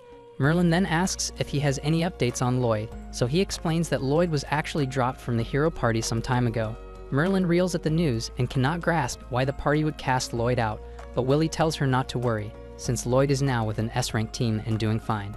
Merlin is relieved, yet Willie adds one more point, saying that although he has never spoken with Lloyd directly, he has watched him long enough to conclude that Merlin's parenting methods might have been so freaking bad. Back in town, Lloyd stands on a rooftop as crowds pour through the streets looking for him, and he still cannot figure out what the hell is going on. Right then his friends spot him up there, and he asks why so many damn people are looking for him. They explain the crowd simply wants to thank him for saving the town, but Lloyd insists he does not deserve thanks because to him, he only did the bare minimum, and Yu tells him he is putting himself down again.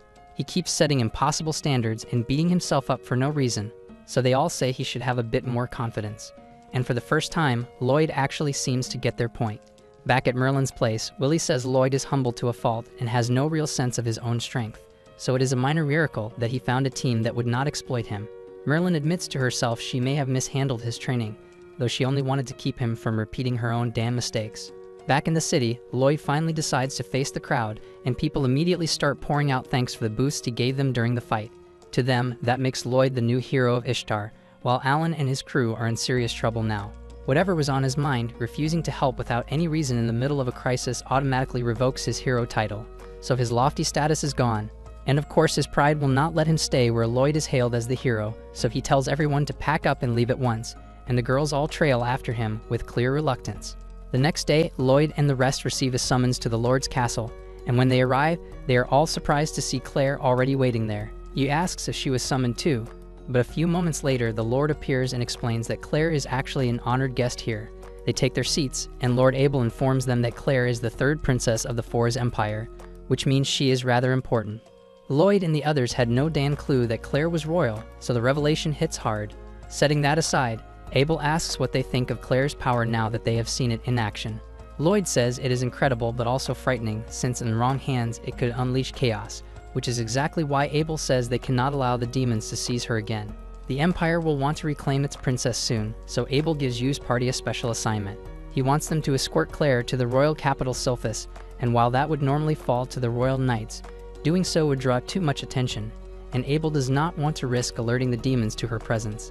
It is obvious the demons covet Claire's power, and Lloyd is certain they will not give up easily, so he and the rest of the team agree to take her to the capital, and the next day they set out on their trip to Silphus. Afterward, while they were taking a short rest, Lloyd pulled out the map and noted that they were closing in on the next town. However, Cross was already at his limit, complaining under his breath about how insanely long this journey was taking because it had already been 10 days since they'd left Ishtar, and the capital still felt impossibly far. So Daedus reminded him that they had chosen the longer route on purpose, favoring safety over speed. Suddenly, Yu perked up with excitement and whispered something to Claire about the upcoming town where they were going to stay somewhere with hot springs. Claire blinked in confusion, clearly unfamiliar with the concept, and admitted she had only ever heard of them, but never had the chance to actually try one herself. That revelation stunned Yui, who insisted that Claire hadn't really lived until she experienced it. Cross quietly worried about how casually Yu was acting on a mission this critical, but Daedus offered a different take. He believed Yu's lightheartedness was her way of putting Claire at ease. Lloyd didn't quite follow at first, but it soon made sense when Cross pointed out that Claire likely wouldn't be comfortable unless everyone around her stayed fully focused and serious. Silica chimed in, saying that a little fun might be good for the princess, who rarely got the chance to explore or enjoy the world outside the palace walls. That realization gave the group a new respect for how thoughtful Yu's behavior actually was. When they finally reached the town, the first thing they did was follow through on Yu's plan and head straight to the hot springs. Yu and Silica slipped into the water without hesitation, clearly enjoying themselves, and they barely noticed that the place was oddly empty. Claire, on the other hand, stood by the edge nervously, still wrapped in her towel. She wasn't exactly used to sharing a bath and felt awkward. Yu and Silica reassured her that it was completely normal because they were all girls after all, and there was no need to feel shy. After some coaxing, Claire agreed to join them, but she warned them not to stare too much. A few moments later, Yu was doing exactly that, eyes locked onto Claire's figure. Claire was just about to ask what her deal was when you complimented her, saying her slender build was perfectly suited for royalty. But even with the praise, Claire still felt self-conscious, especially compared to Silica's legendary melons. Yu's melons wasn't exactly small either, but Silica teased that Yu had just gained weight recently. Yu gets flustered and stands to argue, but then she remembers all the meat and desserts she devoured over the past few weeks, and that clearly proves Silica's point, but she still doesn't like being teased for it though. And while that debate about who has a legit melon and who does not raged on, Dagus, Cross, and Lloyd were on the other side of the partition, casually washing each other's backs and hearing every single word echo through the bathhouse. While Dagus and Cross are doing their best to block out the questionable chatter echoing from the other side of the bathhouse, Lloyd's attention is elsewhere entirely. His mind is occupied with a much more serious concern, since the demons are clearly targeting Claire. It's only a matter of time before they try to strike again. A large-scale assault within the kingdom is unlikely, but the possibility of a small, elite infiltration unit is much more realistic. That means Lloyd needs to take precautions. Originally, the team was supposed to spend just one night in town before heading out again the following morning. However, Lloyd calls for a quick meeting and announces a change of plans, and he wants them to stay here for several days till he can prepare the defenses he has in mind. Dagus is quick to back the idea, mentioning that he's been meaning to upgrade his equipment anyway. Silica is also on board. She sees this as the perfect opportunity to refine and test some of her magical techniques. Cross doesn't care much either way and leaves the decision up to Yui, but with most of the team in agreement, Yu decides to delay their departure and give everyone the time they need to get ready. The following day, Dagus sets out early to check the local blacksmiths and weapon shops around town. Despite combing through the area for hours, he still hasn't found anything that meets his standards. As he strolls down one of the side streets, he spots Yu and Claire standing near a docked boat, looking like they're about to go sightseeing. But Yu waves him over and asks what he's doing. Dagus explains that he's been hunting for a new shield since his current one has seen better days, but none of the shops he's visited have what he's after. Claire then recalls seeing a rather run-down weapon shop tucked away in one of the back alleys. She warns him that the place looks sketchy, but it might still be worth checking out. Dagus decides to follow the lead and makes his way to the alley. When he arrives, the storefront is quiet, too quiet. It almost feels like the place is out of business, but when he steps inside, he immediately spots an array of finely crafted weapons on the walls, so he figures he must be in the right shop. Just as he's admiring the craftsmanship, an older man bursts out from the back and starts shouting. He assumes Dagus is one of the local punks who's come to stir up trouble like usual. Caught off guard, Dagus quickly reassures him that he's just here to browse and nothing more. After a brief pause, the shopkeeper realizes he's made a mistake, apologizes for the false alarm, and lets Dagus continue scanning the goods in peace. While Dagus was inspecting the lineup of shields on display, a group of Lodmeth thugs barged into the shop. Their leader, a guy named Karan, immediately started hollering for the old shopkeeper to show himself. As Karan glanced around, his eyes landed on Dagus. He raised a brow, clearly surprised to see someone actually browsing in this dusty old shop. With a smug grin, he shouted across the room, asking if Dagus was seriously here to buy something. Dagus, unsure what this crew was about, simply confirmed that he was here to purchase a weapon. The whole group erupted in laughter, mocking him like it was the funniest thing they'd heard all day. To them, any adventurer shopping here had to be bottom tier, but before Dagus can respond, the shopkeeper emerges and he looks absolutely furious.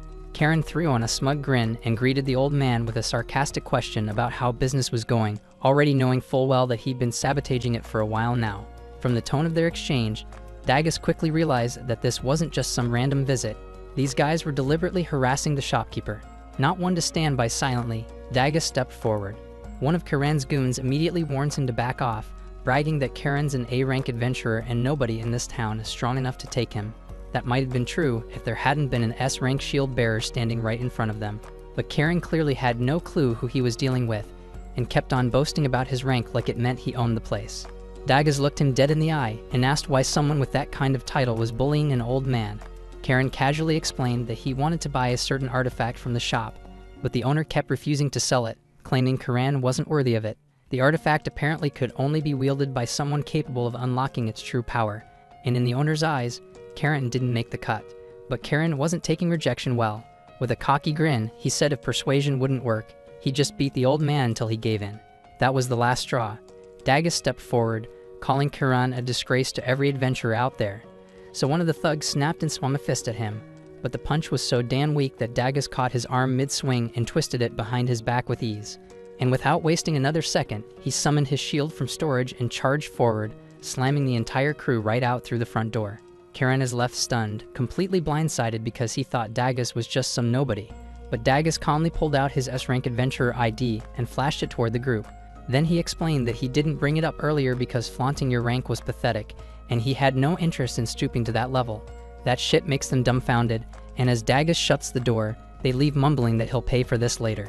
But the old man, after witnessing everything, made up his mind and said to Dagus that he had a favor to ask him. Back at the inn, Lloyd was deep in concentration, seated at the table surrounded by open books and glowing runes as he refined his magical techniques. Not long after, Yu and Claire returned from their sightseeing trip. Yu noticed his focus and asked what he was working on, so Lloyd explained that he was trying to enhance his support magic, though he was also thinking about branching out and learning a new type of spell, but he hadn't quite decided which one yet. Yu immediately suggested that he try learning offensive spells. Lloyd admitted that he considered it, but wasn't sure how useful that would be.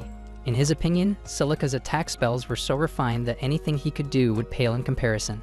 And for once, Yu can't argue because mages like Silica are practically unheard of, and her combat spells are on another level entirely. At the same time, Silica herself was out in the nearby woods, pushing her limits. The recent battle was still fresh in her mind, and the thought haunted her. If Claire and Lloyd hadn't arrived when they did, things could have ended very differently. She hated feeling helpless and had no intention of being a liability again.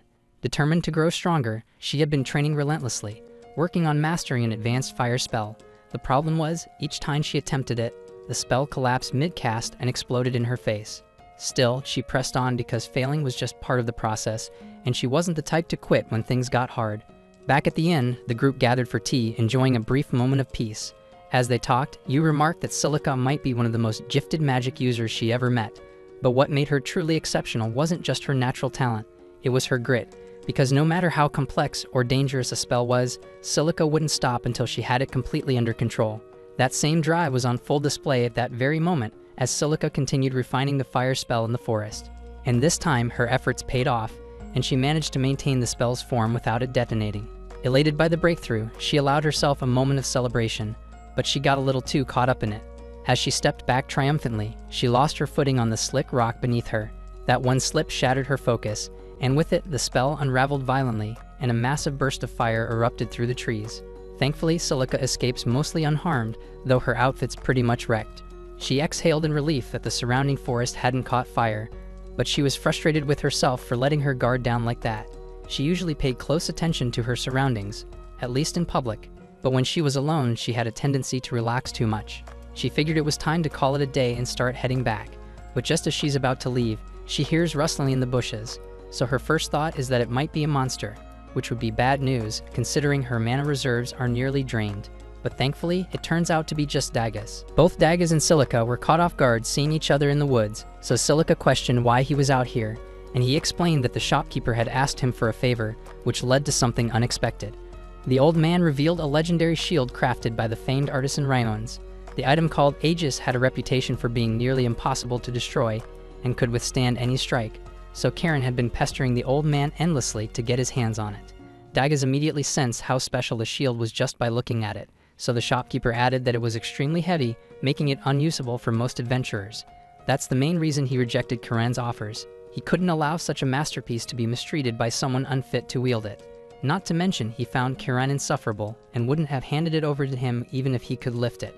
With Dagus, though, it was a different matter, and the old man said he'd rather hand it over than see it wasted. Dagus was taken aback and asked if the man was sure about giving away something that valuable. The shopkeeper assured him it was fine, but under one condition. Apparently, strange blasts had been shaking the woods since the morning, and no one in town had the courage to go investigate. In exchange for the shield, he asked Dagus to look into it. Silica hadn't realized her magic practice had drawn that much attention, so Dagus pointed toward a massive crater left behind from her training, saying that kind of destruction was enough to make anyone nervous. Afterward, Dagus brought Silica back to the store, where she sincerely apologizes for all the trouble she caused. But the old man said it was no big deal, especially since she fixed the damage she caused.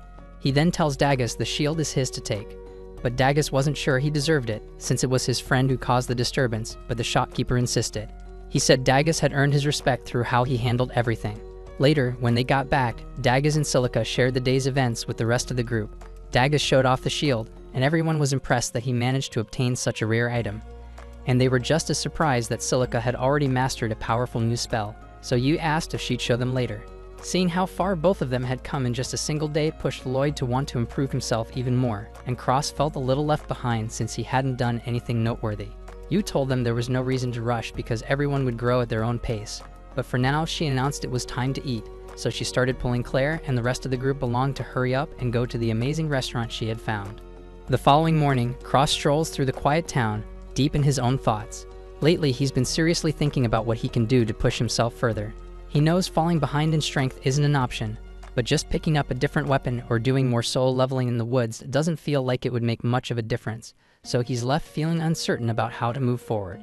As he's walking, a young boy accidentally bumps into him. The boy quickly apologizes, but Cross brushes it off, saying it's no big deal. He then notices a guild tag hanging around the boy's neck and asks if he's registered with the Adventurers Guild. The boy nods, and when he learns that Cross is also an adventurer, his eyes light up with hope. He says he has a favor to ask and wants Cross to join his party. Ordinarily, Cross would have turned him down immediately, but the kid looks genuinely desperate, and Cross can't bring himself to say no. Plus, he has some free time, so there's no harm in seeing where this goes. The boy introduces himself as Lin and leads Cross over to the local Adventurers Guild to get things started. As they walk, Cross notices that Lin is equipped with a bow and arrows, which means he's an archer too. That only raises more questions because archers usually don't go solo, so why has Lin been running around without a team? His answer comes quickly because as soon as they enter the guild, people start whispering. Every adventurer there immediately recognizes Lin and starts murmuring about how unlucky Cross is. It doesn't take long to figure out why, because Lin's reputation as a complete disaster with a bow is well known, so no one wants anything to do with him. Lin sheepishly apologizes for not mentioning it earlier and admits that he's ranked E, so he understands if Cross wants to back out and leave him behind. But Cross just says that he's not going anywhere, and to lift Lin's spirits, he shares that he's also trying to find a way to improve himself. Lin takes that as a sign that Cross must be a fellow low ranker and happily declares that they're now rookie brothers.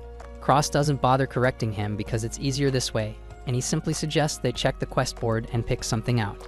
Meanwhile, elsewhere in the city, Yu is on the hunt for a dessert shop she heard great things about. She's excited, but also a little worried because all the sweets she's been eating lately have her concerned about putting on extra weight. And just as she's deciding whether or not she should indulge again, a loud commotion catches her attention from the right. Then she turns to see a snobby noblewoman shouting at a young boy for getting mud on her elegant dress. The young boy trembles as he apologizes, but it's clear this isn't about a muddy dress anymore. The noblewoman just needed a reason to turn him into a target. With a cruel smile, she commands her guards to execute the damned child, and he happily agrees. The bystanders all know this is wrong, and a few of them clearly want to step in, but no one dares. The woman belongs to the notorious House Wendy, a name drenched in fear and loathing, so standing up to her would only make them the next ones to be crushed. The guard then raises his sword, ready to cut the boy down, until Yu suddenly steps forward and yells for him to stop. The noblewoman spins around, absolutely livid, demanding to know who dares defy her command. Yu, however, has no idea who this lady is, and frankly she doesn't care. All she sees is a crusty, wrinkled, over-decorated hag who clearly enjoys tormenting the helpless, and Yu's not about to let that slide. Flustered and furious, the noblewoman snaps at her guards to kill Yu first, and without hesitation, they charge. Yu quickly tells the boy to take the chance and run while he still can. And as the guards close in, Yu reaches into her storage and pulls out her sword in one smooth motion. The men skid to a halt in confusion because they were certain she was unarmed just seconds ago. Normally, seeing someone pull a blade out of thin air would make you pause and rethink your life choices, but the noblewoman screams at them to keep attacking, so they obey. Meanwhile, Cross and Lin are out completing their first quest together, and it's taking out a group of red slimes. Cross figures this mission is low stakes enough that even Lin's tragic aim won't ruin it, so he casually pulls out his bow from his storage and prepares to let loose. Then he freezes because he almost forgot he's supposed to be pretending to be a newbie, and Lin just saw him use a storage spell. Thinking quickly, Cross quickly makes up a lie and claims it's just a basic little trick his friend showed him. With that awkward moment behind them, it's time to clear the slimes. Cross looses several arrows, each one cleanly piercing the cores of 3 slimes in rapid succession. Lin is blown away, calling him incredible, but Cross says he can't carry the whole mission alone, so it's time for him to give it a try. Fired up, Lin draws his own bow and lets a few arrows fly. Unfortunately, his aim is abysmal, worse than the average ranked teammate in a losing streak, so Cross realizes training Lin is going to be a long-term commitment. Back in the heart of town, Yu is still holding her ground against the noblewoman's guards. The woman looks on in disbelief, wondering how her trained men are struggling so badly against just one girl. It doesn't take long for murmurs to rise from the crowd, and people begin to recognize who she is. That's Yui, the sword prodigy who reached S-rank status at only 16 years old. Now that they know her identity, everything clicks into place. No wonder the guards haven't been able to land a solid hit. In fact, it's likely Yu's holding back to avoid seriously injuring anyone.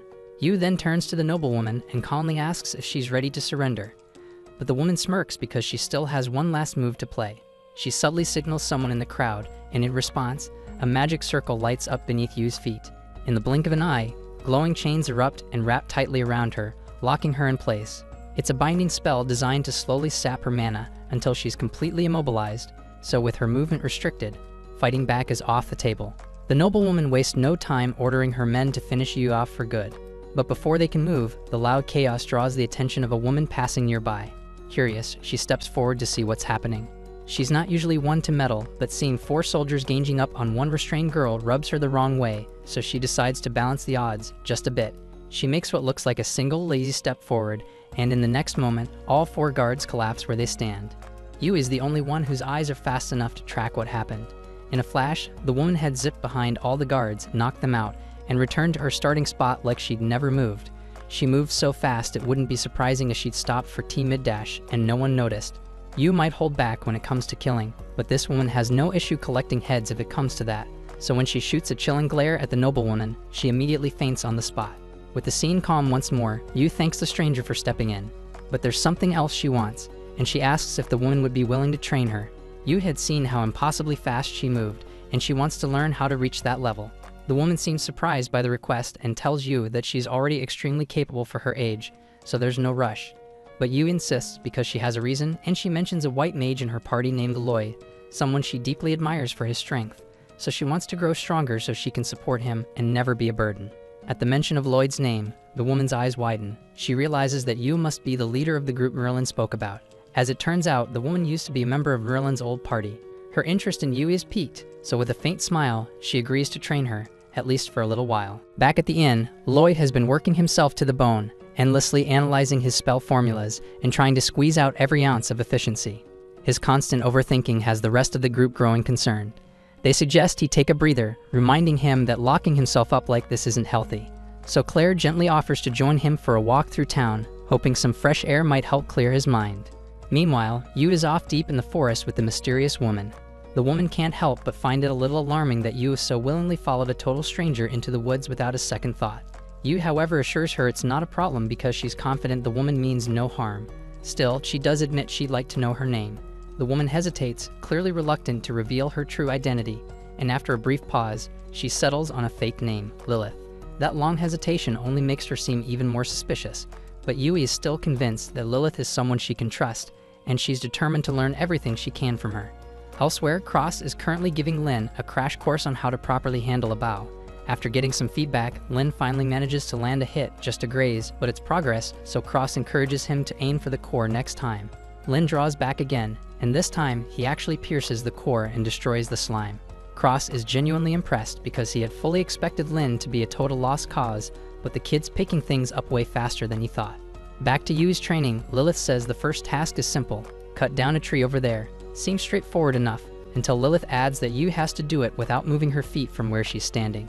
Yu stares in disbelief, certain that has to be a joke, but Lilith steps up, coats her blade with mana, and in one clean slash, drops the tree from a distance. She explains that all Yu needs to do is pour mana into her sword and strike with full force. Inspired, Yu gears up to give it a shot herself. Elsewhere, Lloyd and Claire are sitting at the edge of a hot spring, snacking as they soak their feet. Lloyd admits he's grateful for the break. It's been nice to step away from all the spellcraft and unwind for a bit. But the subject of magic lingers in his mind, and there's something he's been meaning to ask Claire. He suspects that the spell she used to command monsters wasn't modern magic, so he asks her directly if it was ancient magic. Claire is caught off guard by the question, clearly not expecting Lloyd to have figured it out. Still, she doesn't deny it and admits that yes, the spell is from the ancient school of magic, and that's what Lloyd suspected. A spell like that couldn't have been developed with current-era magic theory. Which brings him to his next question: could she teach him, because he believes ancient magic could hold the key to furthering his own research? But Claire quickly shuts that idea down, telling him that it's just not possible. It's said that wielders of ancient magic are born only once every few hundred years. Only those with a natural affinity can handle its power, and anyone who dares to use it without the right talent suffers severe consequences. Claire tells Lloyd that there are even historical records of a man who once used ancient magic to save a village, only to lose his life from the backlash. With a firm tone, she warns him not to mess with forces that aren't meant to be wielded recklessly. Meanwhile, Cross and Lynn have finally wrapped up their slime extermination mission. It took longer than expected, mostly because Cross still has to reload his bow manually, one of the many limitations of being an archer. But either way, the job's done. Cross tells Lynn they should go gather the monster drops before they disappear, but then Lynn suddenly spots a massive spider. That thing's a high-tier beast, and Lynn immediately panics, saying they need to get out of there. But the spider is crawling toward the slime loot, and there's no way Cross is letting all their hard work go to waste. So he draws his bow and fires at the spider's head, but a single shot does next to nothing. That's when Lynn gets a sudden idea and tells Cross to try rapid-fire shooting. Cross starts to argue that he can't pull that off, but Lynn snaps at him to shut up and use his storage spell more effectively. Cross had never thought of it like that, but he's willing to give it a shot. He lets off a shot, then immediately summons another arrow using storage magic, completely skipping reload time, and he finally breaks through the spider's hard outer shell. Back in the forest, Yu has been training non-stop, working to master the mana-coded slash technique. She's poured everything into it, but she still hasn't quite nailed the execution. Lilith can see that Yu's giving it her all, but maybe she needs a little pressure to push her over the edge. So when a wandering panther lunges out from the brush, Lilith intentionally lets herself be targeted. With no time to think, Yu reacts on instinct and charges in to save Lilith, and in the heat of the moment, finally pulls off the mana slash, felling the panther in a single strike. She's thrilled she finally succeeded, but she's also completely drained, and moments later she collapses, and Lilith catches her before she hits the ground. That night, Lloyd and the rest of the team are gathered around the dinner table, but concern is growing. Yu hasn't returned yet, and it's starting to get late. Then suddenly, Lloyd hears something at the door, and when he opens it, he finds Yu passed out on the front step. And down the street, Lilith can be seen casually walking away into the night. The following day, the party is ready to set off again, but something's clearly bothering Lloyd. He's frustrated because while everyone else managed to learn powerful new abilities or advanced techniques, all he did was fine-tune his spell efficiency, create a few large-scale attack spells, and develop an original search spell. Somehow in Lloyd's mind, none of that seems as impressive as what the others accomplished, and frankly, the rest of the team is starting to lose patience with how little he values his own achievements. Thanks for watching. If you enjoyed the recap and are excited for the next episode, make sure to like, subscribe, and hit that notification bell so you don't miss our daily recaps.